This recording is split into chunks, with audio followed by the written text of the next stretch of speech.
Salut à tous, j'espère que vous allez bien, c'est Romain et on se retrouve aujourd'hui pour continuer notre tour d'horizon de l'effectif parisien à la veille du mercato estival qui se profile avec un chantier selon moi, la défense centrale. C'est un secteur à ne pas délaisser dans lequel il ne faut pas penser que seule l'arrivée de Milan Skriniar solutionnerait tous nos problèmes. C'est un joueur qui a un profil atypique et besoin d'un contexte pour performer. En dehors de ça, on a des dossiers qui sont ouverts avec nos forces en présence, Kimpembe la blessure, Ramos la prolongation, Marquinhos les performances, puisque lui la prolongue, eh bien elle est bouclée depuis plus d'un an, on attend l'officialisation qui n'arrive toujours pas, on ne sait pas trop ce qui se passe dans ce dossier, et on va y revenir dans cette vidéo, qu'on va commencer avec une petite anecdote, pas d'analyse, parlons juste de Milan Skriniar 2 minutes, le pré-contrat il est signé, on sait que le salaire sera situé entre 9 et 11 millions par an avec la prime à la signature, donc qu'il arrive avec un véritable statut de titulaire, qui colle aussi avec les performances qu'il a fait ces dernières années avec l'Inter, parce que c'est un très bon défenseur bien évidemment, une belle signature de la part du club. Sachez que jusque-là, il avait loupé aucun match pour blessure depuis sa signature à l'Inter de Milan. Les seuls matchs qu'il avait loupés, c'était 3 pour Covid, quand il était déclaré positif, en 2020 je crois. Et bien là, depuis la mi-février, il est blessé. Il a une lombalgie, des douleurs au lombaire. Je crois qu'il a loupé 2 matchs et qu'il a joué 10 minutes cette semaine contre Porto en Ligue des Champions. Qualification de l'Inter en quart de finale d'ailleurs. Bon, les lombaires, voilà, c'est pas des blessures énormes, il n'y a aucune inquiétude à avoir, mais voilà qu'il arrive au PSG et qu'il commence avec les petits pépins physiques. Bref, c'est juste une anecdote drôle et des nouvelles surtout de Skriniar, parce que juste à la fin du mois de janvier, on pouvait se demander comment il allait reprendre avec l'Inter. Au final, son absence a pesé, puisqu'ils n'ont pas eu des performances très satisfaisante sans lui. Bref, dans tous les cas, je l'ai répété souvent, défenseur profil stopper qui défend bien dans sa surface, qui est très à l'aise quand la ligne est basse, quand il y a la pression, parce que au duel, il est très bon, de la tête aussi, un vrai rock, à la relance, quelques qualités, sans pour autant être le profil type du défenseur moderne. Mais du coup, petit bémol que je ne fais que poser pour prévenir, avec le profil du PSG qui joue haut, qui a le ballon la plupart du temps en Ligue 1 face à des équipes qui ont des ailiers, des numéros 9 assez virevoltants, contre-attaquants, ça risque d'être un petit peu compliqué pour lui, à l'instar de Sergio Ramos actuellement, parce que Skriniar n'est pas le défenseur le plus rapide du monde. Voilà, pour courir vers son but sur 60 mètres, c'est pas trop ce qu'il affectionne. C'est pour ça que de l'autre côté, je milite pour l'arrivée d'un défenseur. Alors c'est compliqué parce que avec la blessure de Kimpembe, il faut un gaucher. Là, tu peux penser à Evan Ndika, évidemment, qui est à la fin de son contrat. Je crois qu'il est annoncé au Barça ces derniers temps. Leonardo le pistait, la saison passée, début mai, juste avant son limogeage. Et aujourd'hui, il y a la possibilité de l'avoir gratuit. J'ai quelques doutes quant à sa capacité à évoluer au très très haut niveau. Il y a un défenseur que j'apprécie plus par son dépassement de fonction que par sa lecture du jeu, qui reste quand même mon premier critère de sélection pour recruter. Évidemment, c'est Kim de Naples. Vous l'avez tous vu, vous suivez cette équipe sensation sur la saison. Vous avez encore vu son match cette semaine en Ligue des Champions et surtout la clause libératoire. Avec Naples, on le sait, ça demandait 100 millions pour Alan, pour Koulibaly, pour Osimhen, ce sera pareil. Mais là, ils l'ont recruté l'été dernier. Il y avait aussi Rennes qui était sur le coup et qui peuvent le regretter, le Coréen de 26 ans. On rappelle, 26 ans aussi, c'est un âge qui est un petit peu avancé. Je crois que c'est 45-48 millions la clause libératoire, ce qui vaut vraiment le coup vu ce qui montre en fait cette saison sur sa capacité à sortir de l'alignement, à porter le ballon, voilà. Et ça, c'est quelque chose qu'il ne faut pas sous-estimer. Pour moi, premier critère de recrutement, la lecture du jeu, l'intelligence, l'anticipation. Parce qu'avec des défenseurs style Kimpembe, Skriniar, Ramos, Marquinhos, il faut un profil Thiago Silva qu'on n'a jamais remplacé. Second critère, le dépassement de fonction. Parce que dans cette équipe, on peut tabasser les milieux de terrain qui sont sans personnalité, pas de problème, qui ne font pas progresser le ballon et qui ne l'emmènent pas jusque dans le dernier tiers. Mais il y a aussi les défenseurs. Et ça, cette saison, je trouve que c'est quelque chose qu'on ne met pas assez en avant, le manque d'initiative à la relance. Que ce soit Marquinhos, Ramos, alors quand tu le mets axe gauche, c'est tout de suite plus facile. il fait plus de renversement de jeu, de transversal, que lorsqu'il était axe droit, comme sur toute la première partie de saison. On n'a fait que militer pour son replacement à gauche. Au final, il a eu lieu trop tard, puisque à la fin de la saison, mi-février, comme d'habitude avec le PSG. Danilo, bon pareil, hein, Danilo, je veux bien qu'on dise soldat, rapide quand il est lancé, bonne lecture du jeu. D'ailleurs, tiens, en termes de lecture du jeu, je pense que c'est celui qui est le meilleur en fait dans l'effectif aujourd'hui. Ça se tape avec Ramos quand il est libéraux. Mais voilà, avec le ballon, Danilo, c'est pas non plus le défenseur moderne, parce qu'il y a un déficit technique, bien évidemment. Donc, voilà pourquoi Kim colle parfaitement avec mon second critère de dépassement de fonction, pour que dans cette équipe, on ait enfin des joueurs qui prennent des risques. Moi, j'adore ce genre de joueur, en fait. C'est comme Nuno quand il arrive au PSG. Là, il y a sa vitesse, il y a ses capacités d'élimination, de course, mais il y a aussi les passes appuyées qu'il fait à la relance entre les lignes, en fait. Et ses conduites de balle depuis son but. Ça, c'est quelque chose qu'on adore. Et c'est, en fait, ce genre d'action, j'en suis friand. Et si ça conduit à des erreurs, eh ben, j'en voudrais pas aux joueurs. Parce que c'est des mecs qui prennent des risques pour le bien de l'équipe, en fait. Plutôt que les mecs qui sont complètement neutres, qui tentent aucune passe, qui prennent aucun risque, qui se cachent derrière les stars et qui, au final, évitent les critiques et tout ça. Comme Fabian Ruiz, Vitinha. Bon, bref, je milite pour l'arrivée de Kim. Bref, je me suis égaré. Revenons à Marquinhos, qui est mon second sujet. Alors là, on a encore eu une information, je crois c'est Fabrizio Romano, on en a marre parce que c'est la même information depuis des mois et des mois. Il reste quelques détails à régler, mais la prolongation jusqu'en 2027, alors que son contrat actuel est jusqu'en 2024, elle est bouclée, vous inquiétez pas, il manque juste l'officialisation. Franchement, c'est mon côté complotiste qui parle, mais mon avis là-dessus c'est, je me demande quel salaire de porc il a dû demander au club pour que ça négocie autant. Déjà qu'il est à 10 millions par an, franchement, toute prolongation de Marquinhos avec une augmentation de salaire, même de 1 centime, serait une erreur. Prolongation, ok, mais jamais de revalorisation. Tu gardes ton salaire, voire même tu le baisses, mais jamais tu augmentes. Et là, on sait très bien que sur la prolongation, il va passer de 10 à 15 millions peut-être, ou alors 12-13, mais il va y avoir augmentation. Et ça me répugne en fait. Ça me répugne parce que ça fait quand même 1 an et demi que Marquinhos te fait des prestations insipides, que vous le vouliez ou non. Hein. Ces gamins, ils font des vidéos Instagram en faisant les chants du Cup, mais lui, sur le terrain, c'est caca culotte comme tout le monde, sur tous les échecs. Et depuis 1 an et demi, aucune régularité sur tous les matchs. Donc c'est assez compliqué. La prolongation, franchement, je m'y oppose s'il y a augmentation de salaire, et je le sais. J'en suis persuadé en fait. Et le fait que l'officialisation n'arrive pas va dans ce sens-là, en fait. J'ai l'impression qu'il est en train de gaver le club à vouloir un salaire de porc parce que, franchement, même s'il y a l'attache et tout ça, je suis sûr que son frère l'agent, là, qui faisait son cirque sur les stories à l'ancienne sur Insta, je pense que quand il faut négocier les salaires, il est présent aussi. Hein, comme il l'est sur Insta quand il faut défendre les prestations piteuses de son frère. Bref. Bon, depuis 1 an et demi, les prestations... Elle ne mérite pas de prolongation, elle ne mérite pas d'augmentation, à minima. Même si, ces derniers temps, il faut le souligner, il a réussi ses 2 classicos contre l'OM. Et bon, alors, le match retour contre le Bayern, il sort très très vite. C'était une erreur du staff de le faire démarrer de toute façon. Avec ce staff, on n'est plus à ça près. Hein. On rappelle qu'il y a eu une vraie régression du staff médical en passant de celui de Pochettino, avec qui les seules blessures musculaires étaient en sélection, Draxler, Verratti, qui se tapait les 3-5 semaines à chaque fois avec les staffs de la sélection, mais certainement pas avec Sebastiano, le fils de Pochettino. Là, le staff de Galtier, ça fait beaucoup. Neymar après la Coupe du Monde, on a Mbappé qui s'est pété alors que tu lui fais jouer 90 minutes 15 jours avant contre Pays de Cassel, Vincent Cassel. Tu as évidemment Marquinhos qui démarre, Mukiele qui rentre pour au final ressortir derrière. Enfin, ça c'est un vrai cirque. Hein. Je trouve qu'on n'en a pas assez parlé. Marquinhos qui démarre à l'Allianz, Mukiele qui arrive pour le remplacer. Et au final, les deux sont incapables de jouer un match de Ligue des Champions.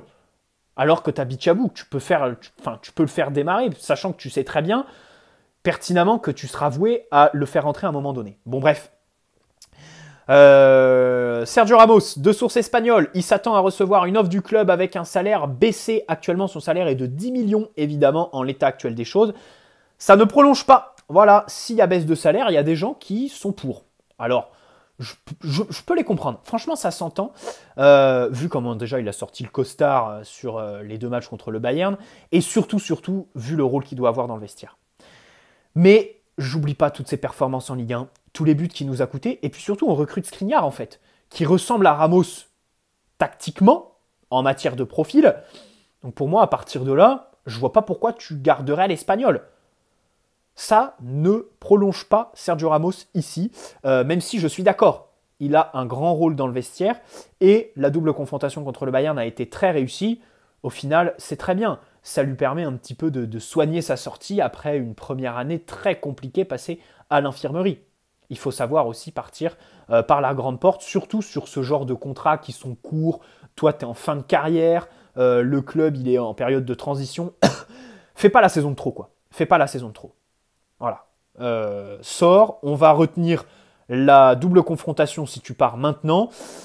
Maintenant, si tu restes un an de plus, peut-être qu'on retiendra tous les buts que tu nous auras coûtés en Ligue 1 parce que tu peines. Même contre Brest, 5 jours après le match retour à l'Allianz, terminé, t'es retombé dans tes travers.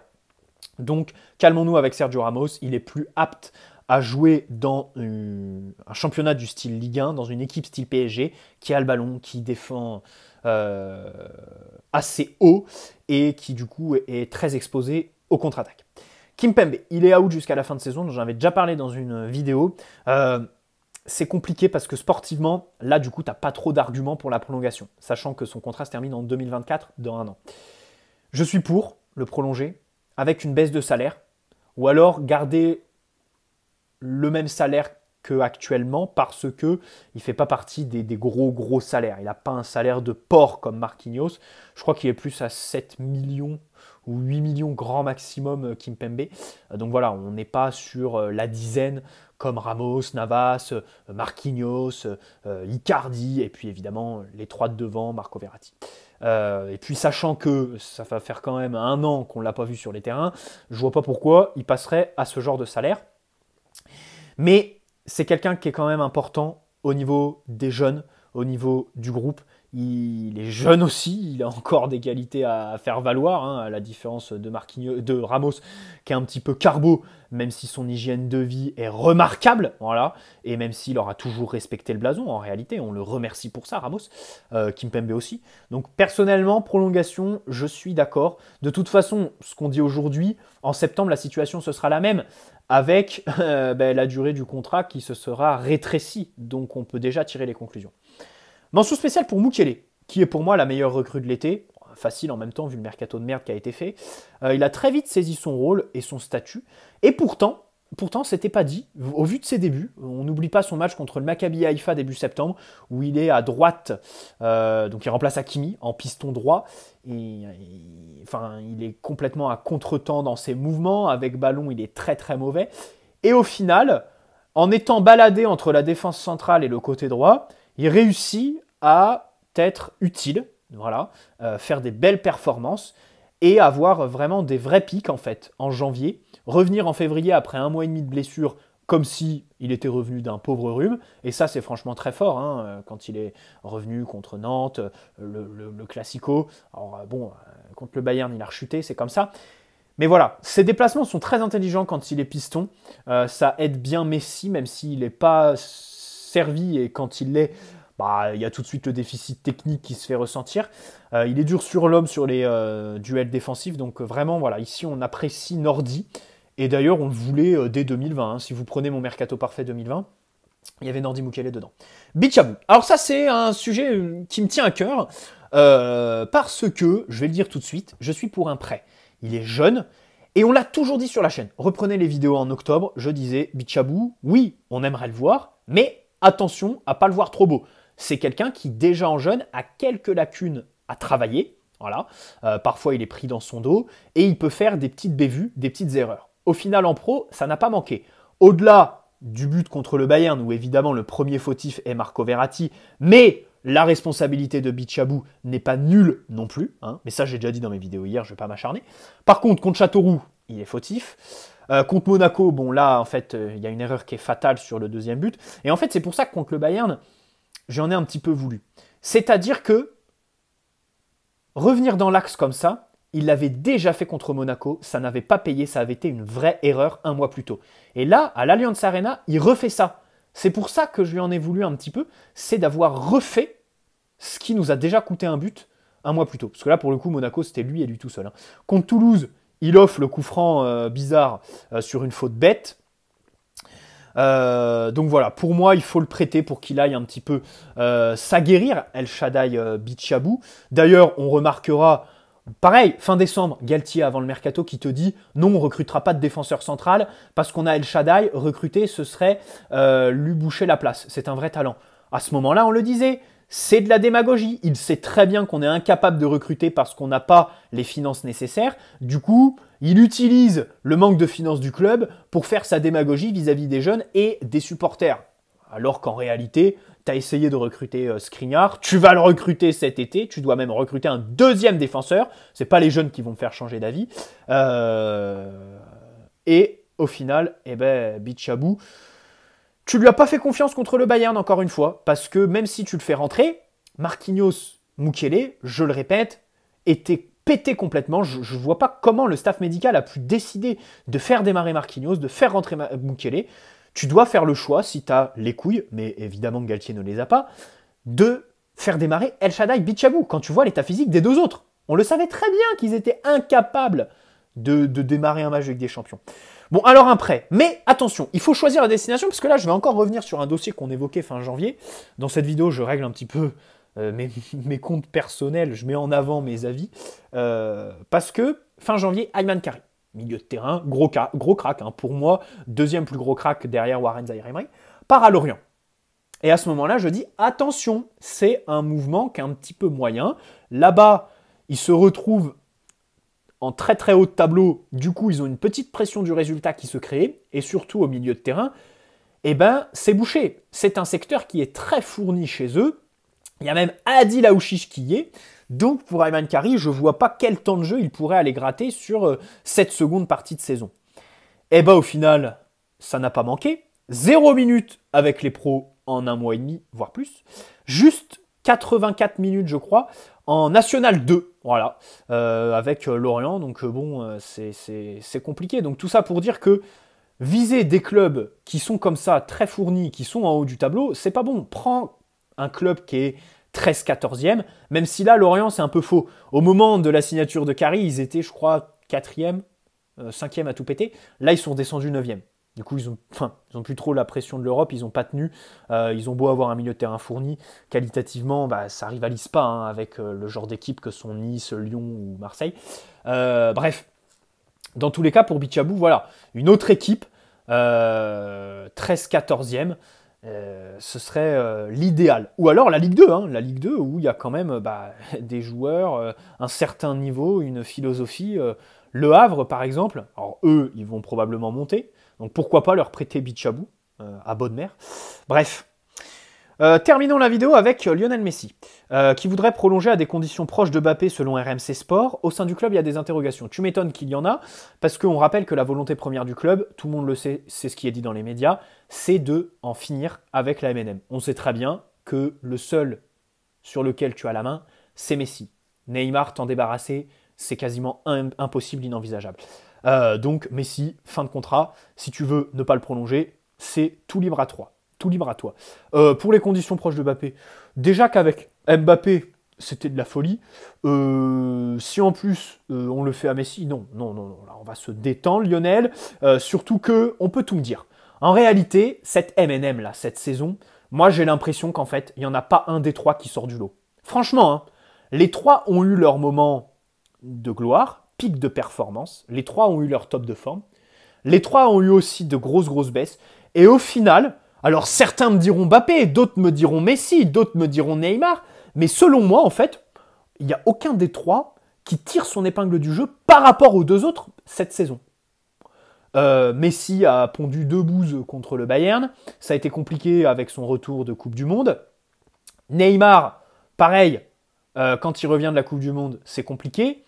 Avant, je pense que c'était le meilleur des trois, mais il y avait quand même quelques matchs où il est passé un petit peu au travers, et surtout, ça manque d'un côté décisif, tranchant en Ligue des Champions. Et puis Mbappé, bah, il y a eu quand même beaucoup de matchs qu'il a loupés. L'entrée contre Rennes, Lens, Reims, Brest début septembre. Et au final, contre le Bayern, c'est 0 but, 0 passe décisive, comme tous les autres. Et un match retour loupé, Mbappé. Donc voilà, les trois, ils sont à mettre au même niveau. Mais enfin, de là à prolonger Messi à hauteur de Mbappé, non, non, non, non, merci. Surtout que Mbappé, tu peux tout dire. Ok, les trois, pour moi, sont à mettre sur le même pied d'égalité cette saison. Il n'y en a pas un pour rattraper l'autre, quoi.